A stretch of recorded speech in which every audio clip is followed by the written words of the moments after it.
Neighbors who believe the street is theirs are worse than thieves. Mine left me no choice but to end their little empire of cars. They didn't steal what I owned, they stole what I needed: space to leave, the minutes of my life, the option to say yes to anything beyond my driveway. The theft was daily and public, wrapped in a shrug and a joke and the kind of entitlement that grows when no one tells it no.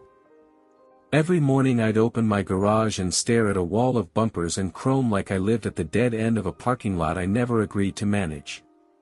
Every night, I'd pretend not to calculate how much sleep to lose in the morning just to negotiate my own escape route. It started small, the way mold starts small, nothing you'd point at if you were trying to sound reasonable. A visiting friend of the family parked a little too close to my curb. The next day it was a cousin. Then a contractor. Then, "We'll be just a minute." Then, "We'll leave it there, you're not going anywhere, are you?" The chorus built, the faces changed, the sentences stayed the same. By week 3, just a minute had stretched into an hour and then an afternoon. The house across from mine, Unit 18, peeling paint, a porch swing that screamed like a guilty conscience, hosted a rolling cast of people who treated the entire block like a personal car corral. Their ringleader was a man named Cole, a forearms and sunglasses type who used his voice like a flashlight you can't stop from shining in your eyes. He didn't ask, he announced. The first time I knocked on his door, I was polite. "Hey, could you move the black SUV? I need to get to work." He grinned at me like I'd told my first joke. "2 minutes," he said, and then he disappeared into the house like a magician who decided the trick was making me vanish. 10 minutes later, I rang again, by then my heart was doing that angry rabbit thing in my chest. He opened the door with a drink in his hand and a friend leaning over his shoulder. "Chill," he said, moving as slowly as language would allow. He made a ceremony of finding his keys. He walked to the car like a man admiring architecture. When he finally moved it, he backed up exactly 18 inches, looked at me, and smirked. The message was clear: I could leave, but only with his blessing and only because he'd allowed it. I was supposed to say thank you. You can win 100 little wars by refusing to fight the wrong way. I tried. I put a polite note on the windshield the second time. I put a firm one the third: "Please do not block my driveway." I learned to say driveway like a spell, like a law I could conjure out of air. I printed the municipal code and highlighted the section that calls blocking a driveway a towable offense. I left that, too. The next morning there were 3 cars instead of 1, bumper to bumper, a single unbroken bar across my exit like a ward. I decided I was done with paper talismans. I bought a dashcam with a hardwire kit and a second camera for the garage. I began to film my mornings like news. "Relax," Cole would say, "it's a public street."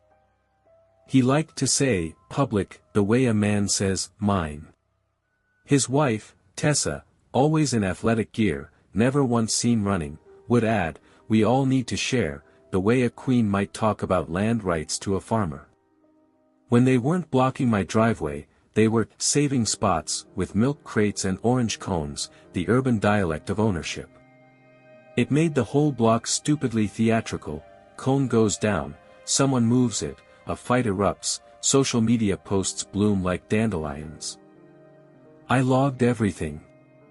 Dates, times, makes, plates. I learned to file a 311 report in under 30 seconds. I made friends with the woman who answered at parking enforcement and found out her name was Denise and she liked lemon cookies. Tickets appeared. People got mad. The tickets made no difference, the cars kept coming, like a tide that didn't believe in moons. Once, when I squeezed past with a 3-point turn so tight it shaved rubber off my tires, Cole clapped from his porch like I'd performed a trick to entertain him. It got ugly the day my wife called from her office with the voice she uses when nothing else in the world matters. "It's Dad," she said, and the words had already been crying for a while by the time they reached me. "They're taking him to St. Luke's." I grabbed keys, wallet, the folder that lives on the counter for emergencies. The garage door climbed, the morning was white with heat, and there they were, 3 cars, as usual, dead as sleeping whales. I ran. I knocked. I rang. I didn't shout because I was past shouting. Shouting is a luxury you afford to people who might someday listen. 2 minutes, a voice said behind a door. It's always 2 minutes, always the number that means, off my porch. I dialed the non-emergency line, I dialed the tow, I dialed the neighbor I knew had a spare set of keys to one of the cars. The tow truck was 20 minutes out. The neighbor had taken a bus to work. My father-in-law was a city away, and my driveway was a wall.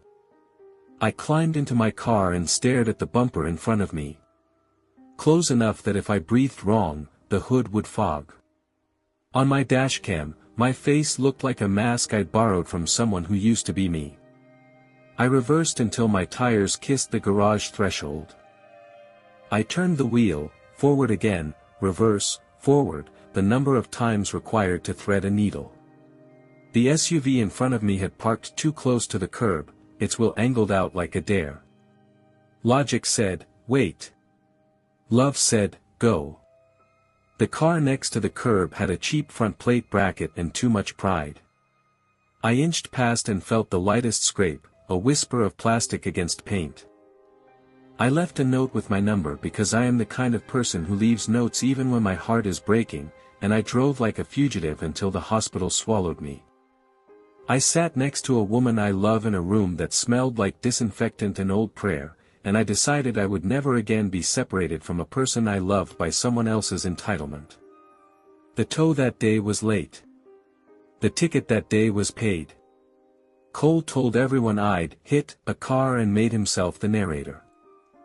The person whose bumper I grazed never called. I suspect Cole told them I was a menace and also promised to take care of it. He took care of everything with sentences designed to make me disappear. I did not disappear. I made appointments. A traffic engineer looks like any other person until they open a binder and rearrange your street. I brought mine photos, maps, a spreadsheet I'm not proud of and also incredibly proud of, a mood that said I was not here to whine but to build.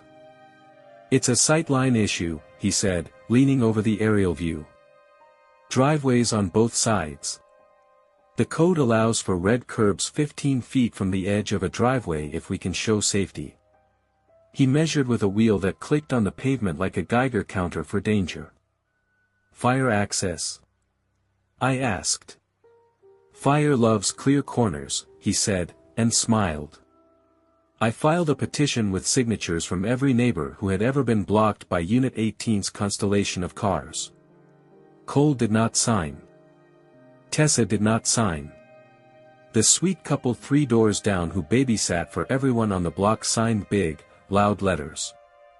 The city posted yellow notices on poles the way a theater announces a play, proposed parking and traffic changes. Cole ripped one down. I reported vandalism of city notices and printed 2 more from the website. While the petition moved through its municipal bloodstream, I fortified.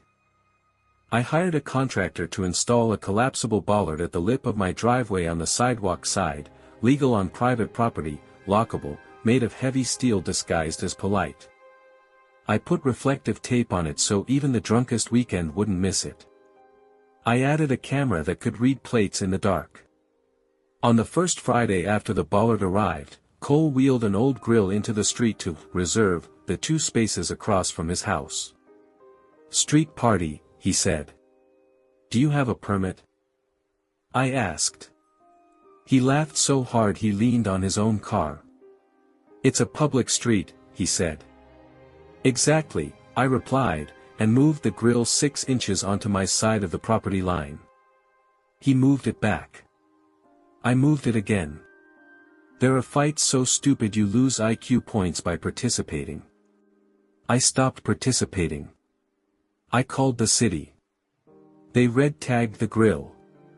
I watched a sanitation truck eat it on Monday. Tickets multiplied. So did graffiti on the orange cones Unit 18 used like a picket fence. No Park, someone wrote on one in thick black marker, someone else added ing, so it read like a plea. The petition cleared the committee. A city truck arrived opaquely, like rain, and painted the curbs on both sides of my driveway bright red, 15 feet on each side, the length of a small car. They added a no parking, driveway access sign I would have framed if laws allowed trophy walls. Cole stood on his porch and filmed the whole thing on his phone. Tragic, he announced to no one and to everyone. By dusk he'd parked his pickup lengthwise across the mouth of his own driveway in what I can only assume was protest art. The next morning I woke to a familiar wall of metal and was already dialing before I brushed my teeth. Enforcement arrived in under 10 minutes, the clip of necessity, and printed 3 tickets in a row the way a magician pulls scarves from a sleeve. "We'll tow the repeat offender," the officer said. "Who's the repeat offender?" I asked, because I care about facts. "White pickup. Plate ending in 7 kilojoules," she said. "Cole's truck." She said it with the simple happiness of a mechanic whose wrench fits. The tow took 30 minutes. Cole came out of the house in gym shorts and last night's expression and screamed. The tow operator did not care. He hooked, he winched, he went. The sound of a heavy truck moving backward with consequence is church bells to people like me. From there, it was a game with rules, finally. Red curb equals tow. Photos equal tickets. Cones equal removal. Every time Unit 18 tested a boundary, the city met it with a printed page and a fee. I stopped documenting feelings and only documented facts. Facts win. They win slowly, they win without applause, they win like erosion, 1 grain at a time. The red paint did what my notes and my politeness and my patience could not, it made the rule visible to anyone who could see. It converted my personal need into public safety. Pride does poorly against paint. Cole pivoted to pettiness. He swept gravel into the red zone and claimed it was landscaping. He let his trash cans nap there on collection day. He had a friend accidentally park in the red, and when the ticket arrived he posted a photo online with the caption, "Gestapo Street." His comments bloomed. I did not reply. I took my daughter to the park. I cooked dinner with the front windows open. I left the garage door wide, just because I could. The city's traffic engineer called 3 months later with a smile in his voice. "We have budget for bulb outs," he said. "Curb extensions. Officially narrows the street, slows traffic, adds planters. And," he paused for effect, "reduces parking here and here." He was pointing to the 2 exact places Unit 18 loved to stage their blockade. I attended the open house, answered questions with patience I had bought very, very dearly, and watched as a cardboard rendering of our corner changed into something like a promise. Construction took 2 weekends. Planters arrived, tough concrete coffins filled with native grasses that didn't mind neglect. The street became a street again. The best part, you can't argue with a planter. You can't move it with a truck. You can't charm it. You have to go around. The last stand of Unit 18's car empire happened on a Saturday so beautiful it would have been a sin to be angry. Cole hosted something loud and named 3 options where only one existed. He parked a line of cars next to the curbs that weren't red yet and told a teenager to watch for the tow. The tow came anyway, a choreography now, ticket, hook, winch. Tessa sobbed about community. Cole announced he was being targeted. Denise from parking enforcement, my lemon cookie friend, arrived in person, perhaps because the report volume had given her a sense of karmic ownership. "Sir," she said to Cole, "you've been warned enough."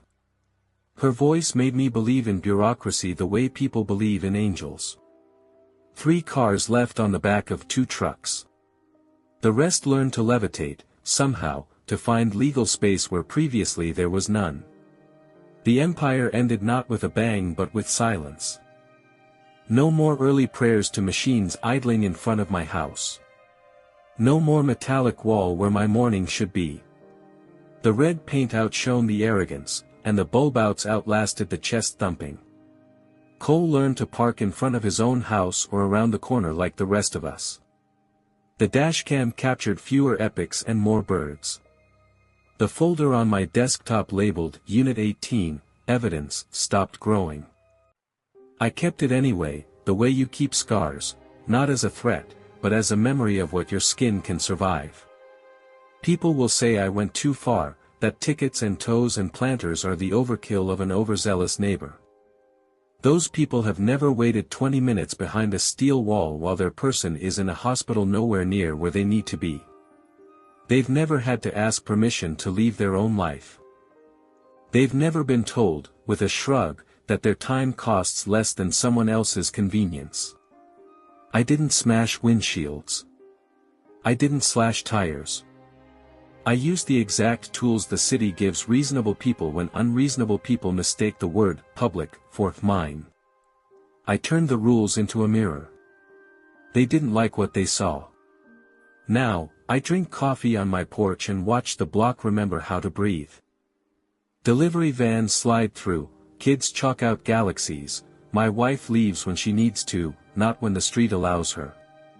Sometimes I catch Cole looking at the planters like old men look at monuments, with a stubborn sorrow for a world that used to bend when he pushed. He moved his porch swing off its rusting chains one afternoon and set it on the lawn, and that felt like a metaphor so obvious I tried not to smile. Tessa jogs now, actually jogs, and nods at me in the way people nod when they've been forced into civility. We are not friends. We are neighbors, properly, finally. If there is a moral, it is not, be nice. I was nice, and it bought me 1,000 delays. The moral is, document, persist, learn the shape of power where you live, and then use it until the paint dries and the trucks leave. The street was never theirs. It never will be again.